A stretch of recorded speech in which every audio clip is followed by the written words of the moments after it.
This is Against the Odds, profiling the lives of those who have conquered in the face of adversity. In this series, I had severe pains everywhere, previously in the legs, back in the head. I was not able to walk for 3 months, so at one point I was using some crutches. Eventually, I used a wheelchair. It was just scary, terrifying. I didn't know what to do anymore at that point. Even my parents were scared for me. We didn't know why any of that was happening. Then two contrasting things happened. I could walk again. Every single pain in my body was gone. But so was my vision.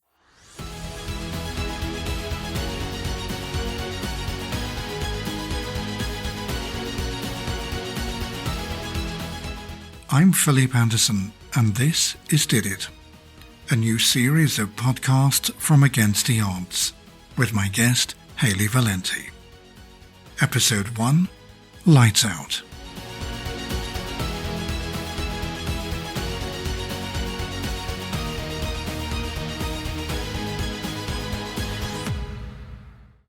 There was a bunch of tests being done with cables hooked up to me and looking inside my eyes and my head, and they found nothing wrong with me.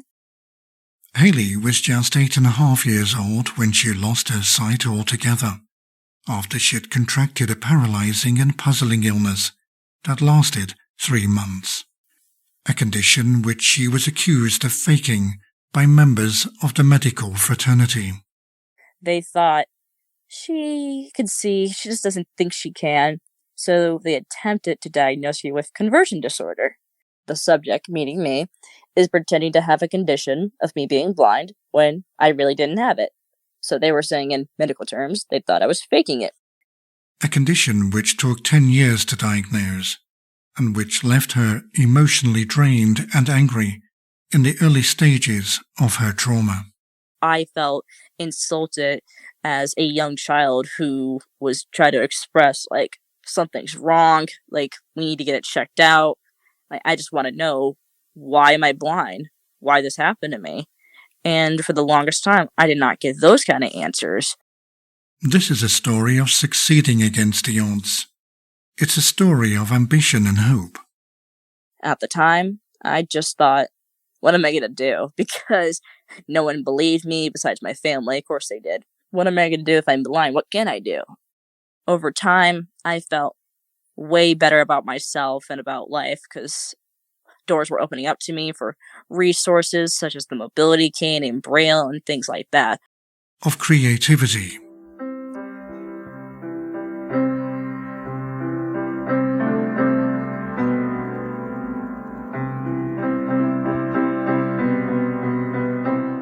An account of one young lady's determination to test her limits. And Haley Valente joins me now. Haley, a very warm welcome. Thank you so much for having me, Philip. I'm so glad to be here. Hopefully you've arrived the right way up this time. I definitely have came all the way up. Unlike the time when I tried to do a 5-second handstand in the swimming pool in my aunt and uncle's community pool. It lasted for like 5 seconds, thank goodness, because I'm not good at holding my nose or holding my breath underwater. So at least I was able to do it for 5 seconds. Wish I could do it for a full minute, but that was not the case. Well, 5 seconds is quite an achievement, isn't it? Definitely. My previous record before that was like 2 seconds. So. Against the Odds, celebrating those who have conquered in the face of adversity, with Philip Anderson. But why a handstand, though? I'm quite curious. You know, you could have done other tricks, stood on your head or something like that. The only type of trick I could do underwater is attempt to do a handstand, because it's more easier to do it underwater versus than doing it on land on the sidewalk or some grass, and apparently for me, because I don't have super good upper body strength. I wouldn't even attempt to try to stand on my head. And also, whenever I try to do like a front flip, it seems like I'm doing like left and right twist instead of doing a front flip, apparently. So it just seemed like a handstand was like the most easiest to do underwater.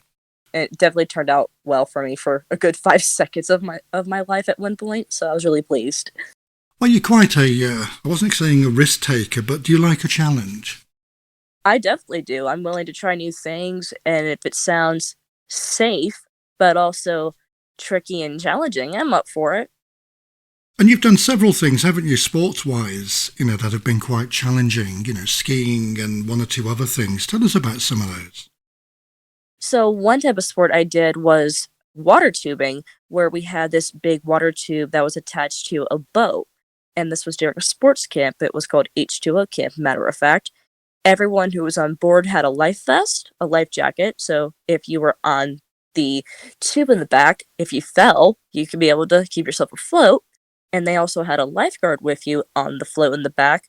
So if you did fall off, they could rescue you like they're supposed to do, because that's the reason why they're called lifeguards. And if you wanted them to speed up, you just give them a thumbs up. Or if you want them to slow down, you can do a thumbs down. That was with water tubing. And another sport we also did was water skiing. It's the same method where we're attached to the back of the boat. We're waiting our turns with life vests on board. And there's some stand-up skis where you just stand up and ski like normal. And there's also these ones where you can just sit down in this little uh, long rectangle seat where they also have handles, and they'll make sure that you're also secure inside of it so you won't fall out of it. So that's just a safety thing. And it's the same rules. Thumbs up for fast, thumbs down for slow down. And my balance is not the best, so that's the reason why I did the sit down option for the skis instead of the standing up option. I take it you love water then? I love water. I love to swim. I love to go to the beach. I love those types of things, yes. Yeah, a lot of people find it very therapeutic. I know Martin, who was one of my guests at the beginning, said that he loved the sound of running water. But you're more into the sports or the water sports, aren't you? When I was a teenager, those were the types of camps I went to, yes.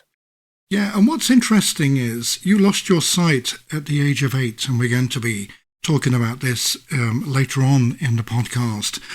All of these sports that you've been talking about, you've actually done since losing your sight.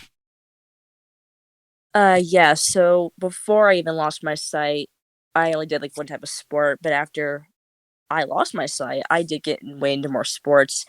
A couple of them include track and field and goalball, but goalball was one of my favorites because goalball is just basically a ball with a bell, and there's three people on each team.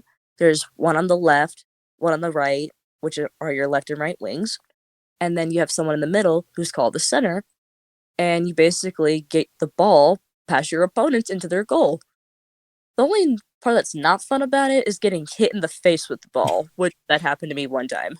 It's fun, don't get me wrong, but you have to make sure you're blocking correctly with your hands and make sure you have really good reflexes to move left or right on the floor quick enough in order to get the ball in your hands and not your face. So, Did you find it quite frightening at first, doing sports not long after you'd lost your sight? I mean, was it quite a frightening experience?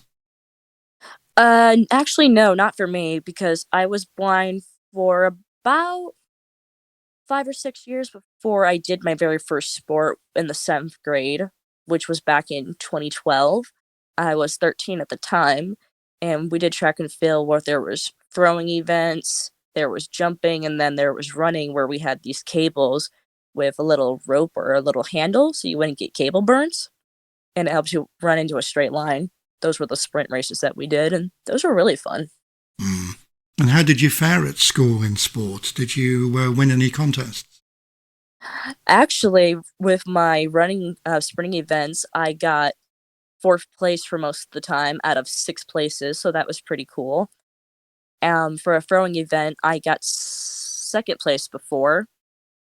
Another running event where it was with the main big track where when you run like a full lap, except for we did half of it, I got second place out of three places, so that was cool. And then the overall score for my senior year in high school back in 2018, the girls team won first place for it. So that was really cool because we either got third place most likely every year. So third place again for my last year of track would have been pretty cool, but first place was overwhelming in a good way. Oh, well done you, and that's quite an achievement by the sounds of it. Thank you. Yeah, all my teammates and I did well. And has sport continued to play quite a major part of your life since leaving school? Yes, because some other things I did after high school was do like walks and 5K races, and those were really fun. I did those a couple times. Was that just purely for pleasure, or were you doing it for charity, or? So my dad, who passed away in 2018 due to this disease called ALS, I apologize, but I cannot pronounce the name for the life of me. But it's basically a disease where it weakens your muscles. So if it affects your arms, you won't be able to lift anything. If it affects your legs, you can't walk, stuff like that. And there's still no cure for it till this day. So the ALS walks, whenever there is one available, we do walk to raise money for the cause and hopefully find a cure for it.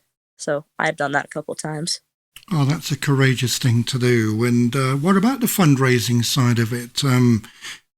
Did you sort of go out with any particular targets in mind as to how much you would like, wanted to raise?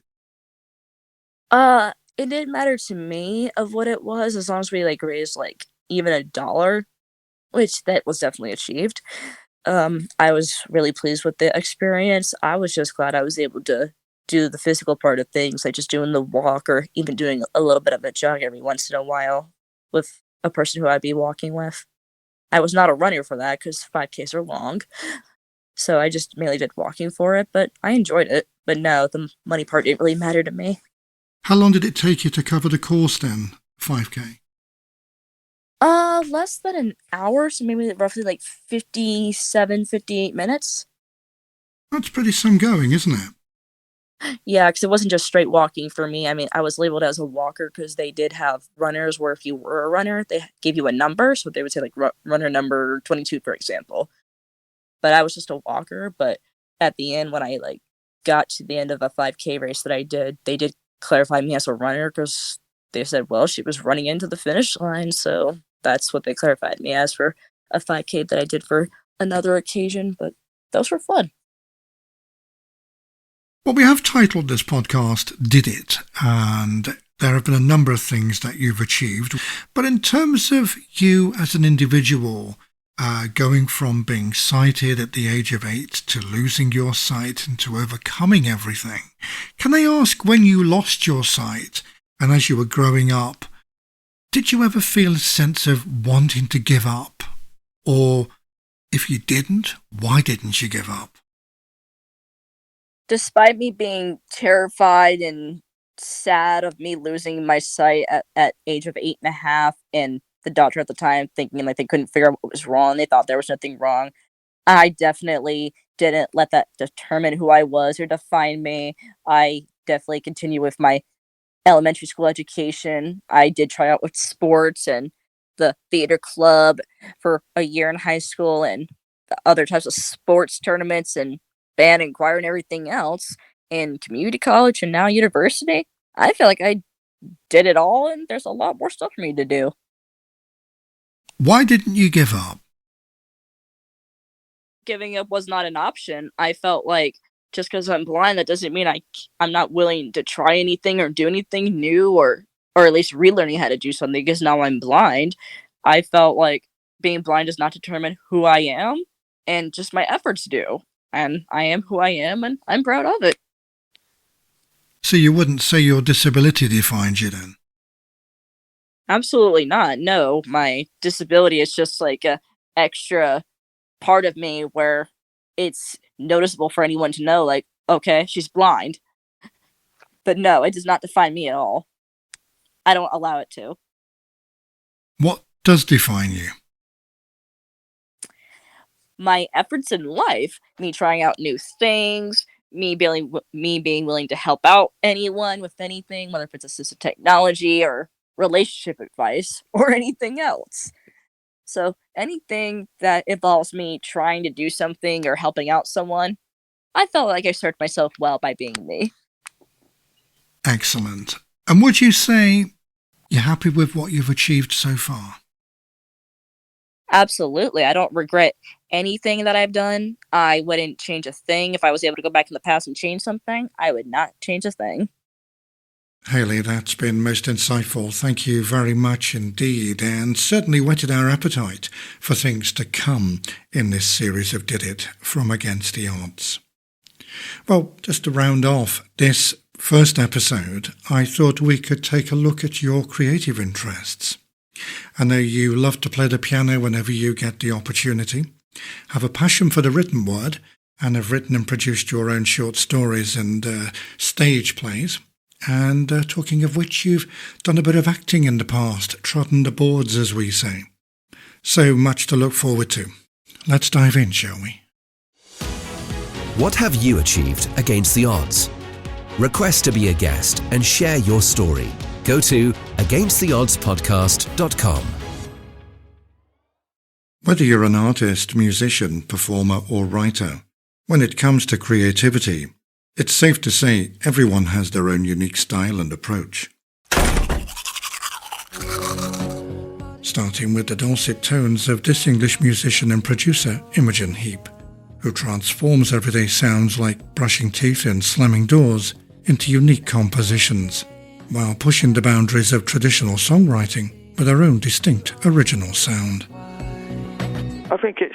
Then there's Banksy, the anonymous English artist who utilises public spaces as his canvas, combining satire and human and social commentary to create compelling artwork that challenges societal norms. Wielding around pieces of art. It was a very old house. And not forgetting Neil Gaiman, the acclaimed English writer who crafts his immersive narratives by blending elements of fantasy, mythology, and dark storytelling, diving into profound human experiences while infusing his work with imaginative twists and turns.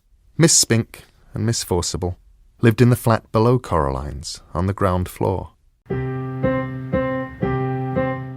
I started playing the piano back in 2011. It was actually in the School for the Blind. And Haley Valente, my guest today, is no exception. I just found a piano in the back room of the dorm I was in.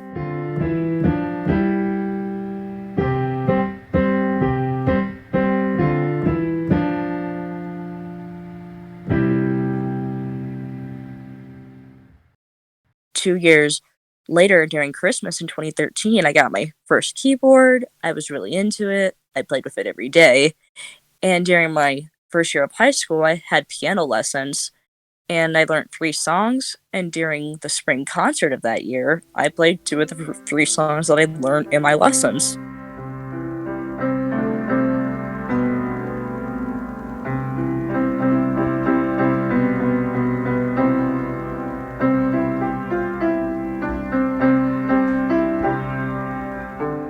So the types of songs that I would love to teach myself how to play and sing at the same time, or even just to play them, is mainly the today's music. So either pop songs, country songs, and I also write my own songs where I just pick random chords that would fit the voice that I have, or I just improv and just press a bunch of chords that sound good together and just make improv pieces.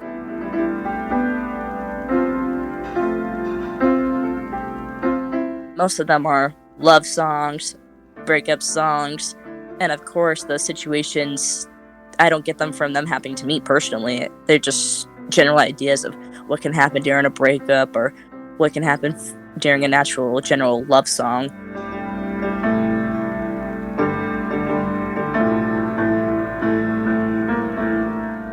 Usually, like any other artist, they come up with lyrics before they come up with a title.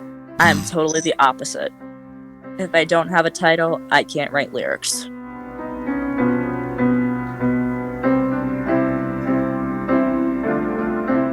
So once I have a title, I usually just do it in order. So verse 1, the chorus, verse 2, the second chorus, a bridge, even a third verse if I have one, and then do the final chorus, then a closing section.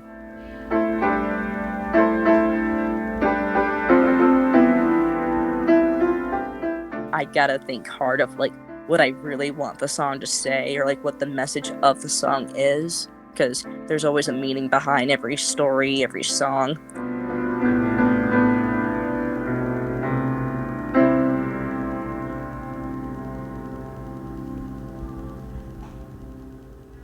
It might be just a silly song I just want to write just because, or it might be a song where I want it to have a lot of meaning. I want people to understand what the song is really about. So if it's the part where I really want someone to understand what the song's about, I definitely write like smaller sections one at a time and probably take like a bathroom break or get like a bite to eat or something, but it's definitely not all at once all the time. It makes me feel special because I feel like I'm like the first person in my family to do that, and I'm not afraid to share like my skill and talent of writing a song or playing like the piano or anything, or even attempting to sing and play at the same time, which that was very hard, and I was able to do that with 2 song covers that I have on my YouTube also, which I was really pleased with. But no, I'm really proud of my progress from 2013 of getting my first keyboard and my very first song cover to up to what I have now. Gone, a play by Haley Valente. Act 1. Scene 1 narrator. On the day September 5th, 2019, Besides doing is the first day songwriting of and college. singing and All doing of the covers of freshmen songs, can't wait acting is to move into another their type of dorms hobby and that get I the love to first do. year of college started. It's a lovely, sunny Monday morning, and everyone is arriving on campus. Entering left stage is Katie Montel. She has blonde hair I and have a blue good eyes. grandma She is impression. I smiling and has on do a pretty pickback good hat like with little purple child polka impression dots. too. Katie. Or if someone would She is say, walking on the like, sidewalk if and you can shares a act grin. like such and I'm such, so could you do excited it? for this moment. Most likely I My major can. is in criminal justice. I want to become a police officer. I think that Academy of Law is a great school for that type of career. Macy. Ever Enters since from I've been right writing my stage, walks plays, up and sometimes I smiles. would take the Hello, characters I my would name is write and just Macy. act them I'm out for studying to be a fun. police officer. And hopefully in the future I Katie, can give them you to are? some theater She looks companies and they can surprised. act them out Me and I too. can say, Macy. yep, I did well Yes, with I am. this. You are too. That's awesome. Narrator. Both the girls start to unpack their things and get their room as pretty as a princess's castle. Holy Mother in Heaven! Well, how about calls to mind Walt Disney's Pinocchio? Because the star is wooden, ought to be hung by piano wire and swallowed by the first whale that enters Boston Harbor. Who wrote that? The Christian Science Monitor. Carmen, you're the... Back in my 9th grade year of high school, we did Hold That Curtain. It was basically about a theater class getting ready for a play. Let me consult with the writing team. Georgia, Aaron, does debacle have 2 meanings? No. Well, that's a shame. My character, her name was Ellen Montgomery. She was the high school sweet girl. I mean, what kind of man would take a job like that? What kind of slob would take a job like that? She was one of the main characters where there was 3 acts of the play, and the second act, she was mainly being accused of stealing money, so the only line she had was just going, oh, like she was in shock. That's all she had to say. And it was a musical, so there were songs too. Aaron Fox and Georgia Hendricks have provided film star Jessica Branshaw with a star vehicle that ought to be driven off a cliff. I studied the script so much where there was a person in the back where they had someone feeding out lines if you needed it. And that did not happen to me once. I remembered every single thing. I was really pleased. For work enough to want a job like that. Action. Now, And then another play that we did, it was actually visiting hours. in case anyone should ask, like the neighbours, for example. No. I was the nurse, taking care of like a grandpa character and saying like, your family should come visit more often. And I only had like 5 lines because it was a mini play. The Potters Bar Limited. Now, for anyone who might be languishing under the illusion that it's inconceivable for someone with sight loss, like Haley, to be able to navigate the stage unaided, is grossly mistaken, as you're about to have those misconceptions of yours well and truly dashed. The whole that curtain play, the setup was quite easy, so we were instructed of like which side of the curtain to come out of. So there's like a left entrance, a right entrance, or like straight out of the center of the curtain. And we would just like walk to a certain part of the stage, and we were never like close to the edge of the stage, so we wouldn't fall. And we were not using our canes during this. We would just like walk around, walk a couple steps, and just stand there and say what we need to say. And then once we go backstage, we just go back and sit down, and that was it for the physicality wise. But other than that, everyone else who was on stage, they're either visually impaired or blind, and they did the exact same thing. So it was a safe setup, and no one fell and got hurt, and no one bumped into each other because we were told during practices and rehearsals of like when to walk and where to walk and when to stop and just stay alive, and that was about it. Up until now, every character Haley has ever played has been classed as non-blind. Did she have any objections? Even though they were sighted characters, it could have been someone who was blind, visually impaired, or sighted. It could have gone either way. So just acting like a sighted person wasn't really hard, because you do everything else. The only thing you would have to do is, like, if you're walking more further than you had to have your hands out or to use the cane, but that was about it. My character, Ellen, for example, she would be waving her hands, so that's what I would do.